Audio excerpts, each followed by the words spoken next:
cœur de la vie locale, à Aix-les-Bains, Chambéry et autour du lac du Bourget. Radio Grand Lac. La nature et vous, découvrir et s'émerveiller avec Sandrine sur Radio Grand Lac. Eh bien, bonjour chers auditeurs, ravi de vous retrouver pour cette émission La Nature et vous sur Radio Grand Lac. C'est tous les 15 jours, un moment pour découvrir les bienfaits de la nature sur notre santé, ses mystères et ses interactions. Depuis la nuit des temps, la nature nous inspire et nous émerveille. Mais comment sommes-nous en lien, en interaction avec le vivant autour de nous? Pour en parler aujourd'hui, nous sommes en direct par téléphone avec François Couplan, qui est dans le canton de Fribourg. Bonjour François. Bonjour Sandrine, bonjour. Alors, je vais vous présenter François dans quelques instants. Et avant, vous savez que j'aime bien faire toujours une petite introduction. Alors, l'évolution de l'homme, on en a parlé au fur et à mesure des émissions, l'évolution de l'humain dans la nature, il a évolué dans la nature pendant des millénaires et des millions d'années. Et en fait, si nous prenons notre ancêtre Lucie, qui est australopithèque, donc ça date à peu près de 5 à 2,8 millions d'années, à ce moment-là, leur nourriture de base, c'était justement les feuilles, les fruits, les racines crues, peut-être quelques petites larves d'insectes. Et en fait, déjà là-dedans, ils devaient certainement trouver tous leurs nutriments, puisque quand même l'espèce a évolué au fur et à mesure. Et quand nous arrivons à la période du paléolithique, qui a commencé en Afrique il y a à 2,6 millions d'années, avec la cuisson par le feu à partir de 1,8 million d'années en Afrique. En Europe, le feu a été domestiqué à partir de 450 000 ans. À cette période, durant toute cette période du paléolithique, il y a eu les chasseurs-cueilleurs. Et de même, ils se nourrissaient de plantes, de végétaux, évidemment de chasse et de pêche. Et ils se soignaient avec ce qu'il y avait autour d'eux, dans leur environnement. Alors, pendant des millions d'années, on a eu cette chance de pouvoir évoluer avec ce qui nous entourait, de nous soigner, de trouver tous les nutriments dont nous avions besoin. Sinon, notre espèce n'aurait pas pu évoluer. Et à la période du néolithique, il y a eu les premières zones de culture. Et là, il y a eu un grand changement. Alors, comment se fait-il qu'aujourd'hui, nous ne consommions plus qu'une infime partie des herbes et légumes que le milieu naturel nous offre dans nos jardins, forêts, prairies? Il y a une quantité incroyable d'herbes que nous pourrions déguster et qui nous offrent tous les nutriments nécessaires et qui peuvent nous soigner. Alors, pour en parler aujourd'hui, nous sommes en direct donc avec François Couplan. François, vous êtes ethnobotaniste, formateur, écrivain, mais je dirais surtout un amoureux des plantes sauvages, de la gastronomie, et vous êtes un vrai chercheur dans l'âme. Alors, votre parcours est incroyable, vraiment il mérite à être connu, mais je ne vais pas m'étendre sur tous les rebondissements. Cependant, déjà à partir de 1975, vous avez enseigné, ça vous est tombé comme ça dessus parce que vous étiez aux États-Unis, vous viviez à ce temps-là plutôt en forêt et vos amis, des curieux, ont envie de savoir comment on pouvait utiliser les plantes sauvages. Et c'est de là qu'est partie un petit peu, j'allais dire, votre vocation d'enseigner comment trouver et cuisiner les plantes sauvages. Et vous avez ouvert une école, vous avez initié plus de 15 000 stagiaires justement dans cette école et même suscité l'intérêt de la gastronomie sauvage auprès de restaurateurs de haute gastronomie, dont d'ailleurs un Savoyard, Marc Vera. Vous avez écrit plus de 127 livres, dont certains traduits en japonais, votre femme étant japonaise et chef cuisinier d'ailleurs, en polonais, en espagnol. En 84, il y a l'encyclopédie des plantes d'Europe que vous avez publiée. En 96, un livre de référence qui est encore une référence aux États-Unis des plantes sauvages comestibles en Amérique du Nord. Et vous avez de nombreux livres, dont le dernier, L'art de la cueillette, les bienfaits nutritionnels des plantes. Et la prochaine à paraître, c'est une BD que vous avez conçue avec une de vos anciennes élèves. Alors, vous avez grandi à Paris entre un père militaire et une mère alpiniste. Mais dès l'âge de 12 ans, en fait, il y a eu cette prise de conscience que la société était peut-être très certainement hypocrite et que ça ne vous convenait pas complètement. Vous avez même passé des vacances avec votre mère dans le Beaufortin, ramasser des myrtilles, des champignons, des fraises. Donc en fait, dès votre plus jeune âge, vous aviez un lien incroyable avec les plantes. Et c'est certainement votre oncle qui était végétarien qui vous a quand même, on pourrait presque dire, initié aux plantes sauvages. Et ce qui vous caractérise, outre votre âme de chercheur et d'amoureux des plantes sauvages, c'est cette pensée paradoxale pour comprendre le monde. Alors François, la question que je pose à chacun de mes invités, que signifie la nature pour vous ? Alors François, c'est à vous. Oui. Non, mais c'était un super bon résumé. Alors je me disais, c'est bien comme ça, j'ai plus à m'en préoccuper. Mais non, mais je vais vous raconter des trucs et répondre à cette excellente question qu'est la définition de la nature. Alors, moi, je vais vous dire, dans le littré, on en trouve 29 acceptions différentes. C'est compliqué et on se rend compte quand on discute avec les gens que ce terme n'est pas utilisé par tout le monde de la même façon. Pour moi, je vais vous dire, c'est très simple. La nature, c'est ce que l'homme contrôle pas. Donc la nature, évidemment, c'est une vue de l'esprit puisque l'homme contrôle pratiquement tout, mais il y a quand même des domaines qui ne contrôlent pas. Par exemple, les mauvaises herbes dans son jardin. Et d'un autre côté, la nature, pour moi, c'est une émotion. La nature, c'est quelque chose que je ressens, que je peux ensuite intellectualiser, peut-être que je peux expliquer, bien sûr. Enfin, je veux dire que la nature, pour moi, c'est pas simplement la biodiversité. La nature, c'est là où je me sens vraiment bien, vraiment à l'aise, vraiment libre. C'est un espace de liberté. Donc c'est fondamental. Vous avez parlé de la pensée paradoxale tout à l'heure. Oui, effectivement, la nature, c'est quelque chose qui n'existe pas dans nos régions. On peut dire il y a 0% de nature en Europe puisque tout a été transformé par l'être humain. Même ces fameuses forêts polonaises sont pas totalement naturelles. En tout cas, elles sont pas primaires. Et en même temps, la nature, c'est quelque chose qui existe partout, qui existe en nous, en plus. Nous sommes des éléments de la nature. À la fois, nous faisons partie de la nature. À la fois, nous ne faisons pas partie de la nature. Donc, c'est quelque chose qui peut paraître un petit peu difficile à comprendre, jusqu'à ce qu'on qu'on se mette au contact des éléments de la nature. Et pour moi, les éléments de la nature sont les plantes sauvages, les plantes sauvages. Et je dis se mettre au contact parce que c'est pas juste quelque chose qu'on va classer, qu'on va prendre en photo. Non, ce sont vraiment des êtres vivants avec lesquels on peut développer une véritable relation. En plus des êtres vivants qui nous apportent les éléments nécessaires à notre survie, peut-être, mais à notre vie carrément. Alors, en Europe, il y a 1600 espèces de végétaux comestibles et dans le monde, un peu plus de 80 000. Alors, comment l'on peut justement se nourrir des plantes sauvages, les plantes sauvages du jardin et surtout, qu'est-ce qu'elles nous apportent? Parce que c'est vrai que, comme je le disais en introduction, si nos ancêtres ont pu évoluer en mangeant et grandir et se transformer en mangeant des plantes sauvages, c'est bien qu'elles ont tous les nutriments, toutes les vitamines dont nous avons besoin. Ouais, alors nutriments, c'est pas que les vitamines, effectivement, mais c'est bien d'insister là-dessus parce que c'est vrai que c'est quand même assez fondamental pour nous. Maintenant, comment faire pour manger des plantes, pour se nourrir de ce que la nature nous offre autour de nous, nature sauvage donc, c'est pas compliqué, il y a qu'à le faire, mais pour le faire, il faut avant tout les connaître. C'est donc une question de connaissance, mais cette question de connaissance, il faut bien savoir qu'il y a quelque chose de biaisé là derrière.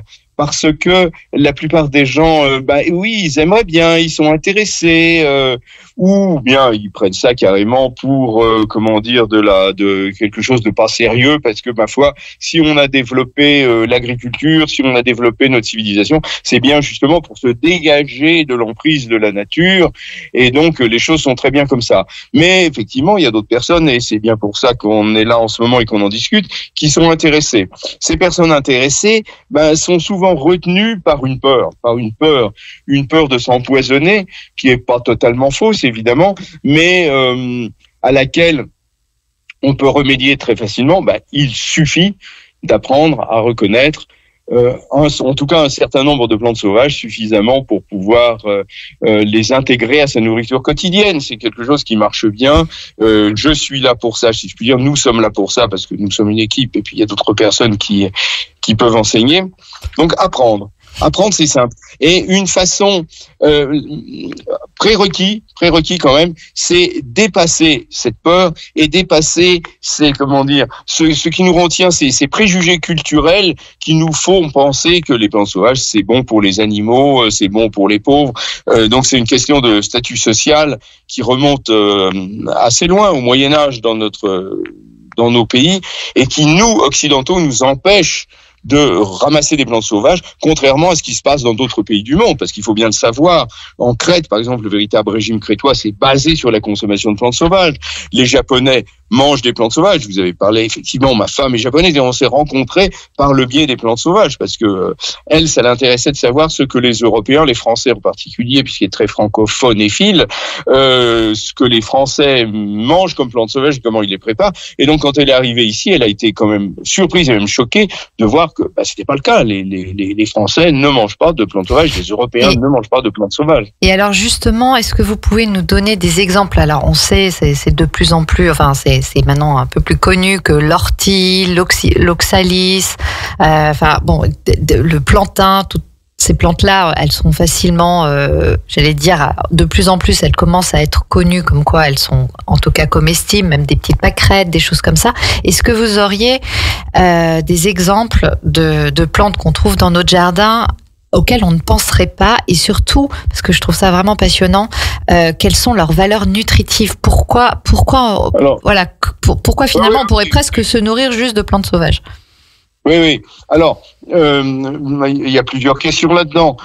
Première chose, des plantes sauvages de notre jardin auxquelles on s'attendrait pas, c'est-à-dire des mauvaises herbes. Il faut utiliser ce terme. Évidemment, j'y mets des guillemets quand j'en parle, bien sûr. Mais enfin, voilà, c'est parce que ce sont des plantes qui sont très accessibles, qui sont partout dès qu'on a le moindre petit bout de terrain, qui poussent dans tous les coins et dont certaines sont très intéressantes. Je citerai par exemple l'égopode. L'égopode, c'est une plante absolument merveilleuse qui ressemble, qui est de la même famille que la carotte et le céleri et qui a un goût très proche et qui forme une catégorie de légumes, qui rentre dans une catégorie de légumes qui n'existe pas dans nos légumes cultivés.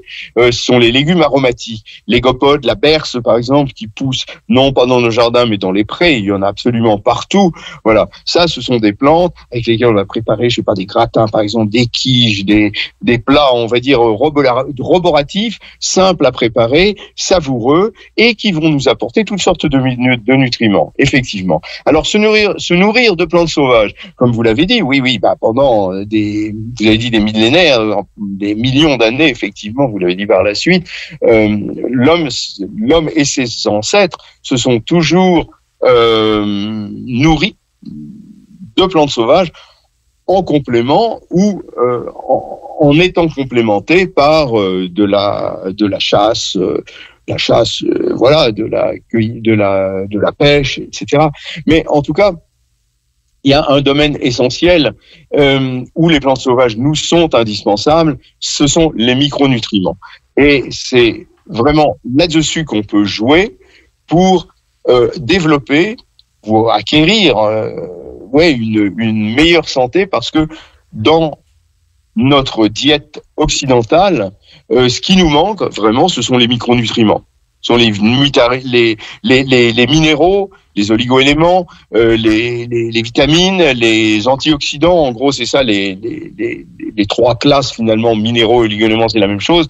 Vitamines et antioxydants, sont ça les trois classes de micronutriments qui font vraiment grandement défaut à notre alimentation occidentale actuelle, au point que la carence de vitamine C, qui, quand elle est grave, donne une maladie qu'on appelle le scorbut, se retrouve maintenant à l'heure actuelle dans notre société occidentale, française ou suisse. À Genève, il y a eu des enfants riches, qui se sont trouvés en carence de vitamine C. Donc c'est quand même très très grave, ce genre de choses-là.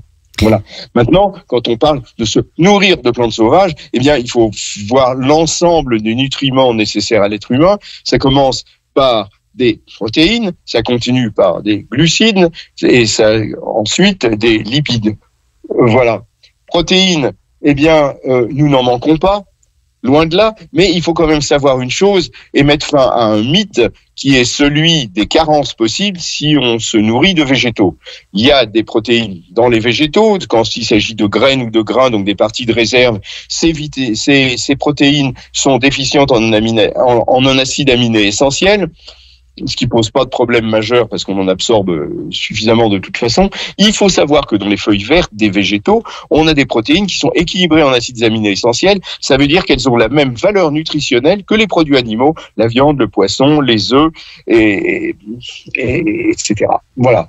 Il faut le dire, nom d'un chien, il y a des études qui ont été faites là-dessus, qui ont été publiées il y a 40 ans, plus de 40 ans, par des chercheurs français d'ailleurs, l'Institut agronomique de Grignan, donc c'est du sérieux. Ça n'a pas percuté. Personne n'en parle, quoi. C'est quand même un petit peu terrible. Alors évidemment, si on se contente du verre de blette et des feuilles de poireaux, c'est vrai que ça fait pas beaucoup. Nous, dans notre alimentation occidentale normale, eh bien, on consomme peu de légumes verts, très très peu de légumes verts. Maintenant, par contre, quand on s'intéresse à ce que nous propose la nature, il y a pléthore. Je vous ai cité les gopodes, la berce, on a parlé des orties tout à l'heure, du plantain, mais il y en a foison, il y en a des centaines d'espèces différentes, donc on peut faire entrer ça de façon tout à fait régulière dans son alimentation, et l'apport en protéines sera quantifiable et certainement pas inintéressant. Maintenant, les protéines, c'est pas ce qui nous intéresse le plus, puisqu'on en a de toute façon facilement, quand on mange en tout cas un minimum de produits animaux, c'est sûr. Voilà, on en aurait même plutôt trop. Les glucides, même chose. Le néolithique, la révolution néolithique est basée sur le stockage facile de glucides sous forme de grains de céréales ou de graines de légumineuses. Ok, très bien. Maintenant, donc des glucides, c'est pas ce qu'on va aller chercher dans les plantes sauvages. Non seulement on en a tant qu'il nous faut, mais on en a même plus qu'il nous faut, parce que une alimentation basée sur les glucides, c'est pas du tout une bonne idée. Notre alimentation, néolithique, elle est pas bonne du tout.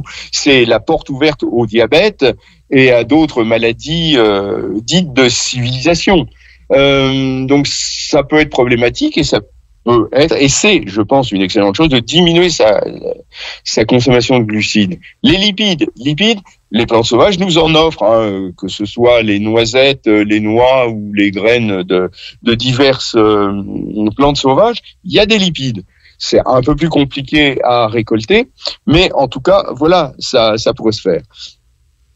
Mais encore une fois, je veux dire, l'huile d'olive, on en a à foison, et d'autres huiles d'ailleurs qui peuvent être intéressantes aussi. Donc, on n'a pas tellement de questions à se poser par rapport à ça. Maintenant, je reviens à mes micronutriments. Là, ça vaut véritablement la peine. Alors, si on voulait pousser le bouchon un petit peu, comme je le fais dans mon livre L'art de la cueillette, là, qui vient de paraître, je fais des propositions qui sont un petit peu rigolotes, genre remplacer les champs de blé par des forêts de chênes.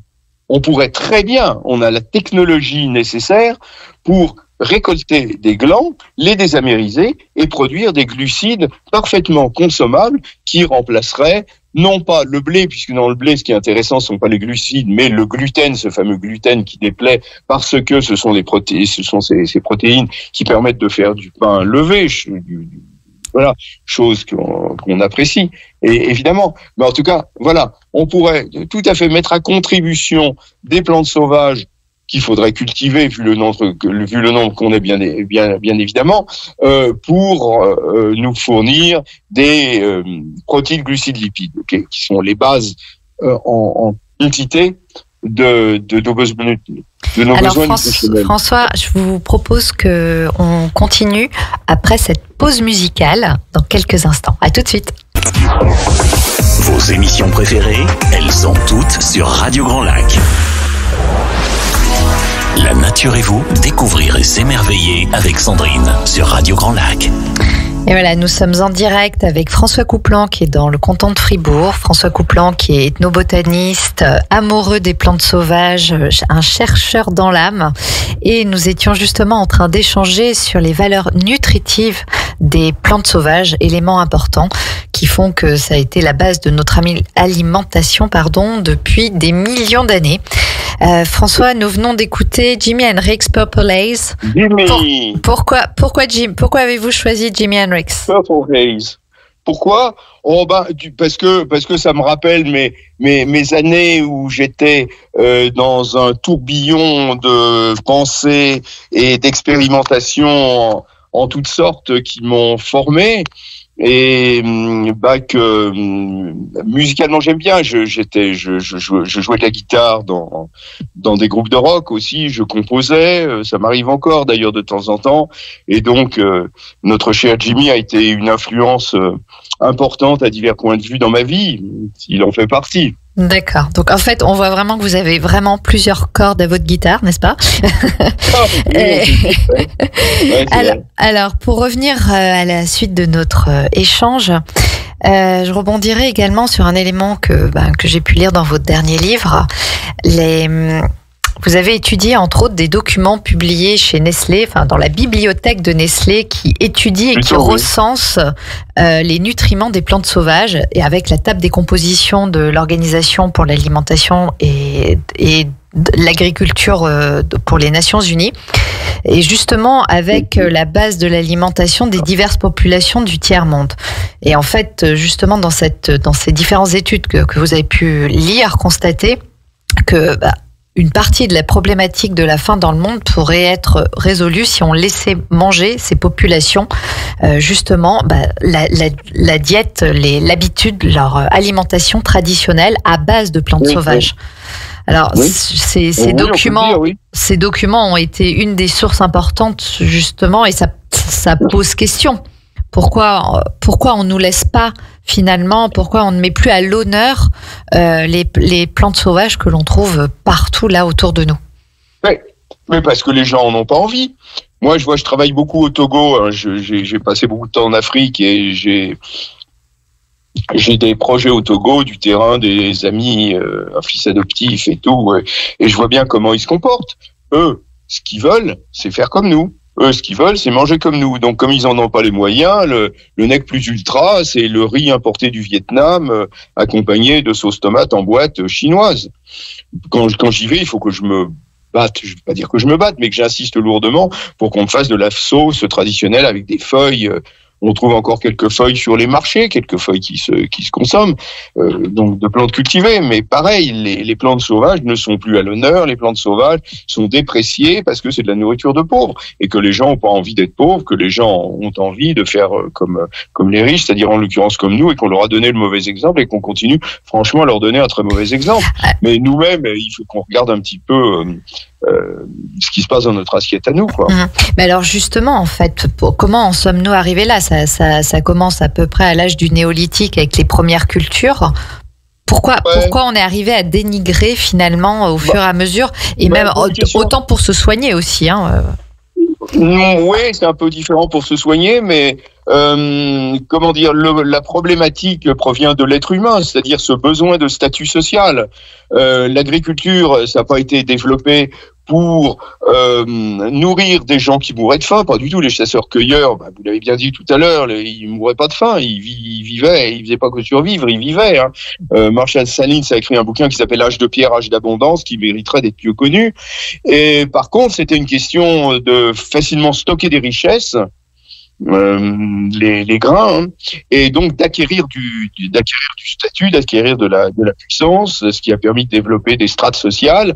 Et au Moyen-Âge, les strates sociales supérieures ont voulu se démarquer des strates sociales inférieures, de la majorité de la population, par l'habitat en vivant dans des châteaux, par l'habillement en portant des habits colorés avec des substances exotiques et qui montraient bien qu'ils ne travaillaient pas, la langue en parlant la langue de cour plutôt que les patois, et par l'alimentation en mettant l'accent sur la viande, d'une part, par rapport au végétal, et en mettant l'accent sur le végétal cultivé par rapport au végétal sauvage. Donc manger des haricots verts, ça voulait dire, moi je suis quelqu'un de bien parce que j'ai un jardinier qui du cultive pour moi, ça se trouve pas dans la nature, donc ça montre bien que je suis riche. Par contre, si je mange des orties, une soupe d'orties ou une tarte aux orties ou quoi que ce soit, ça montre que je suis un pauvre moins que rien parce que j'ai pas les moyens de faire autrement que d'accepter les cadeaux de la nature. Donc les cadeaux de la nature, c'était des cadeaux empoisonnés. Ça voulait dire que ça montrait très clairement qu'on était des gens de piètre condition en Occident, parce que dans les autres pays du monde, dans les autres coins du monde, ça s'est pas déroulé comme ça. Au Japon, comme je vous l'ai dit encore, à l'heure actuelle, les plantes sauvages sont vraiment valorisées. Mais par contre, notre attitude occidentale, notre civilisation occidentale, notre mentalité occidentale va dans le sens où, comme on est plus puissant, et ben ce que nous faisons, eh bien c'est ce qui a, c'est ce qui mène, c'est ce qui a de la valeur.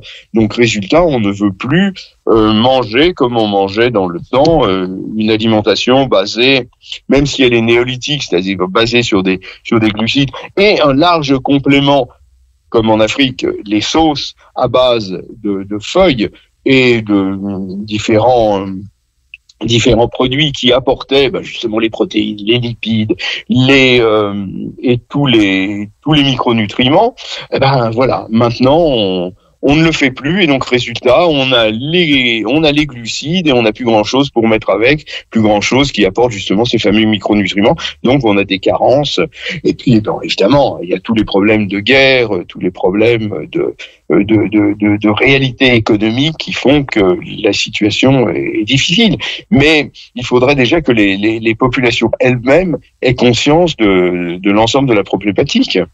Et c'est pas que nos dirigeants qui nous empêchent de tourner en rond, hein. C'est nous-mêmes qui bien souvent ne voulons pas. On le voit aussi ici en Europe, où on a les moyens, on a vraiment les moyens de se nourrir correctement, et où on veut se nourrir des produits de la grande distribution, parce que c'est la même chose, c'est une question de symbole de statut. C'est une mode qui est venue d'Amérique. Comme les Américains ont gagné la guerre, et les Américains, d'un point de vue culturel, voilà, on les suit. Donc d'un point de vue alimentaire, on les suit de la même façon, tout en essayant, dans la mesure du possible, de garder nos traditions de cassoulet et de choucroute, quoi. Après, c'est quand même aussi c'est un peu moyen, parce que le cassoulet et la choucroute non plus sont pas des plats équilibrés, quoi. Je veux dire, sont pas des plats dans lesquels on met des plantes sauvages, alors qu'on pourrait le faire. Un cassoulet aux plantes sauvages, c'est génial. Le backhof à l'égopode ou la daupe de sanglier à la berce, c'est génial. Mais ce serait quand même aussi au rôle des politiques ou j'allais dire, les industries alimentaires, agroalimentaires n'ont certainement pas envie de savoir que tous les bienfaits que les plantes peuvent apporter, puisque justement leur complément alimentaire ne pourrait pas. Non, mais je suis pas utopiste, parce que je sais que je suis pas utopiste, ça ne se fera pas. Mais les politiques jouent leur rôle. Leur rôle, c'est d'organiser la société et par la même occasion, comme tout job, de gagner des sous et de gagner du pouvoir et du statut social. Je veux dire, c'est normal, ce sont des êtres humains comme les autres, les politiciens. On peut pas leur demander l'impossible. C'est pas aux politiciens de changer le monde, c'est à nous. Non, mais ils ne contribuent pas à nous inciter à. C'est ça que je veux dire. Puis ça, je ne sais pas. Après, si Nestlé connaît justement l'importance des nutriments, des différents, de certains aliments que certaines populations peuvent manger. Mais Sandrine, si vous avez des actions chez Nestlé, vous voulez que ces actions rapportent. Nestlé veut, les actionnaires de Nestlé, dont nous faisons partie certainement à partir du moment où nous avons des sous à la banque, vous comme moi en Suisse, vous en France, eh bien, on a envie que nos actions rapportent, et donc les actionnaires font pression sur le bureau de Nestlé pour qu'il emploie les pires stratégies pour rentabiliser le travail de sa société, quoi. Non, mais je pense qu'on est complètement d'accord sur le sujet. Voilà, mais c'était juste pour un petit peu rebondir sur. Il faut voir ce qu'on peut faire à notre niveau, en fait. À notre niveau, à nous, je sais pas, choisir des actions éthiques. Mais qu'est-ce que c'est que les actions éthiques ? On se rend compte que maintenant, c'est un peu plus compliqué que ce qu'on pensait. Le greenwashing, évidemment, est partout. Par contre, nous-mêmes, au niveau de notre vie personnelle, pouvons vraiment faire quelque chose. C'est-à-dire regarder ce que la nature nous offre, l'intégrer à notre assiette, consommer moins. Ce n'est qu'en consommant moins qu'on pourra faire changer les choses à une échelle un peu plus grande. Ne pas changer de téléphone tous les 3 mois et éviter de remplir son caddie dans les supermarchés en choisissant de préférence des produits locaux produits par des gens. Ça sera quand même des agriculteurs, on est d'accord, mais ça sera un moindre mal que voilà, on est bien d'accord. De surremplir son caddie, encore une fois, simplement parce que socialement, ça fait bien de consommer du foie gras et consommer beaucoup, et qu'en plus, émotionnellement, voilà, ça nous fait du bien, parce que comme on est souvent un petit peu en décalage, avec toutes sortes de problématiques, en se gavant, en consommant, en acquérant du statut, et en plus en se remplissant le ventre, entre autres de produits sucrés, émotionnellement, ça fait passer la pilule de la vie. Et surtout, il y a une facilité d'accès, et ça demande une plus grande facilité que d'aller se pencher peut-être pour certains dans le jardin, où ils n'ont pas forcément accès. Mais non, en tout cas, ça trouve pas. Des produits de bonne qualité, pour moi, on en trouve partout. Moi, j'en trouve en Suisse à la COP. Moi, j'en trouve en France dans les magasins bio. Quand je suis à Paris, autour de chez moi, il y en a 5. Je peux trouver des produits de bonne qualité, et je peux acheter peu. Oui, non, mais ce que je voulais dire, c'est plus facile d'accès, d'aller. Même quand je suis à Paris. D'aller au supermarché plutôt que d'aller forcément à la cueillette. Et puis tout le monde n'y a pas forcément. Je suis pas d'accord. On peut. Oui, je suis d'accord que c'est la facilité. Voilà, c'est ça que je voulais dire. Ça, on est bien d'accord. Mais cette facilité, on peut aller au-delà assez facilement. Et justement, pour aller au-delà facilement, il y a donc la connaissance, c'est ce que vous disiez en préambule. Oui. Alors justement, vous avez une école où on peut vous retrouver, vous proposer des formations. Voilà. Oui. Dites-nous en plus, comment on peut vous retrouver. Sur mon site couplan.com, il y a tout, il y a même mes coordonnées directes. Si les gens ont des questions, ils peuvent me les poser en direct, et c'est moi qui réponds en direct. J'aime bien ça, j'aime le contact avec les gens, j'aime pouvoir les emmener sur le terrain, leur montrer les plantes, leur faire toucher, sentir, goûter, observer de près, et puis partager avec eux mes connaissances et puis les repas qu'on prépare ensemble. Mais comme je veux pouvoir communiquer avec davantage de personnes, maintenant on a des formations en ligne, et ce sont mes élèves qui prennent leur lait sur le terrain, et c'est très bien. Il faut que je ne sois pas irremplaçable. Dans 26 ans, je serai centenaire, donc j'espère avoir déjà j'allais dire défricher le terrain d'ici là. Mais voilà, il y a toutes sortes de possibilités, parce que ce qu'on fait, nous, c'est pas seulement enseigner aux gens à ramasser les plantes, à les reconnaître, à pouvoir cueillir et consommer des plantes sauvages sans s'empoisonner. Oui, c'est la base, évidemment. Mais c'est surtout arriver à déjà se poser les bonnes questions. Par exemple, pourquoi est-ce que nous en sommes là où nous en sommes maintenant? Qu'est-ce qui a fait notre société? Il faut comprendre d'où nous venons, comment se sont déroulées les choses, pour pouvoir agir de façon efficace, de façon libre. Et ce que je propose, moi, c'est aux gens de développer leur propre relation avec les plantes, parce que finalement, c'est les plantes qui nous enseignent. J'ai écrit un bouquin au lien qui libère également, qui s'appelle « Ce que les plantes ont à nous dire ». Moi, je pense que si on le lit, on peut comprendre un petit peu mieux justement les processus qui nous ont amenés là où on en est maintenant. Et donc, à partir de ça, à partir du moment où on se connaît un petit peu mieux, où on comprend vraiment le monde dans lequel on vit, d'où il vient, eh bien, on peut agir dessus d'une façon qui, je pense, peut en valoir la peine. Voilà, mes prétentions ne vont pas au-delà. Mais c'est déjà énorme, et vous contribuez, c'est semer des graines en tout cas. François, merci. Des graines sauvages. Des graines sauvages, oui. Mais en principe, elles s'essaiment toutes seules, en plus. Mais François, merci infiniment, parce que je pense qu'on pourrait encore continuer. Je sais que c'est fort intéressant d'échanger avec vous. Mais avec plaisir. Alors, on va rendre l'antenne cependant, mais vous savez maintenant où trouver, comment contacter et découvrir ce que François propose, et aussi ses nombreux livres. Et chers auditeurs, nous nous retrouvons dans 15 jours. À très bientôt. Au revoir.